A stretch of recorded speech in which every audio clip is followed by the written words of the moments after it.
আমরা সেই 1971 সাল থেকে দেখতেছি ভারত বিভিন্নভাবে আমাদেরকে তাদের কবজায় রাখার জন্য সর্বোচ্চ চেষ্টা করে যাচ্ছে। তার পরিপ্রেক্ষিতে তারা আমাদের বিভিন্ন ভাইরা আপনারা দেখে থাকবেন, শুধু পানির ক্ষেত্রে নয়, ভারত গত 16টা বছর ধরে সীমান্তে আমাদের ভাইরা তাদের কাছে গেসার আগে তারা গুলি করে হত্যা করেছে। এমনকি তারা আমাদের দেশের সীমান্তে ঢুকে আমার ভাইদেরকে হত্যা করেছে। কোনো বিচার পাইনি আমরা। তারা ফেরানিকে হত্যা করেছে।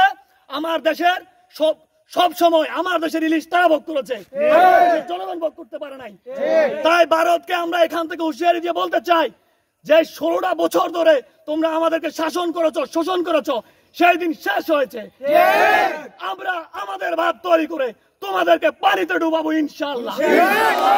আমরা এখান থেকে আরো বলতে চাই, ছাত্র জনতা ফুঁসে উঠেছে। যদি এভাবে আমাদেরকে তারা আরো শাসন শোষণ করতে চায়, ডাক্তার ইউনূসের ভাষায় বলতে চায়, 7 সিস্টার ধ্বংস করে দেবো ইনশাআল্লাহ। তাই প্রিয় সহযোদ্ধা, আমাদের আজকের আন্দোলন এখানেই শেষ নয়। আমরা শুধু আন্দোলন করলেই চলবে না। ফেনীতে আমাদের ভাইরা আজকে পানিতে হাবুডুবু খাচ্ছে, আমরা তাদের পাশে দাঁড়াবো, তারপর এর বিহিত করে ছাড়বো আমরা ইনশাআল্লাহ। এই বলে আমি আমার বক্তব্য শেষ করছি। ধন্যবাদ সবাইকে। ধন্যবাদ।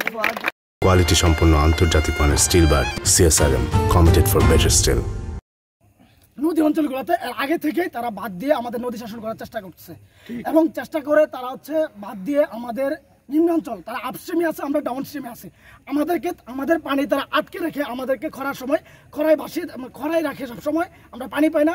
আর যখন আমাদের এখানে পর্যাপ্ত পানি থাকে এবং বন্যা অঞ্চল অবস্থা থাকে, তখন তারা বিভিন্ন বাঁধগুলো খুলে দিয়ে আমাদেরকে বন্যার জালে ভাসিয়ে দেয়। তারা যদি এই বাঁধ না দিত, তাহলে আমাদের নদীর নাব্যতা ঠিক থাকতো। নাব্যতা ঠিক থাকলে তারা পানি ছাড়লেও সমস্যা হইতো না। কিন্তু যখন তারা পানি ছাড়া দরকার তখন পানি ছাড়ে না, আর যখন পানির প্রয়োজন তখন দেদারসে পানি ছেড়ে দেয়। এরকম দাদাগিরি বাংলাদেশের সাথে আর চলবে না। শাসন দূর হয়ে গেছে, ছাত্র জনতার শক্তি উদ্বোধন হয়েছে। এখন আর এই দাদাগিরি চলবে না। আমাদের ন্যায্য ইচ্ছা আমাদেরকে দিতেই হবে, না দিয়ে আর পার পাওয়া যাবে না। আমরা এই বাংলাদেশে আর কোন দাসত্ব আসবে না ভারতের, ঠিক আছে? আমরা এই ভারতের দাদাগিরির বিরুদ্ধে দৃঢ়ভাবে প্রত্যাখ্যান করতেছি, তাদের এই দাদাগিরি, এবং আমরা তাদের বিরুদ্ধে সোচ্চার ভূমিকা আছি, তাদেরকে এটা জানিয়ে দিতে চাই। এই বলে আমি আমার বক্তব্য শেষ করছি।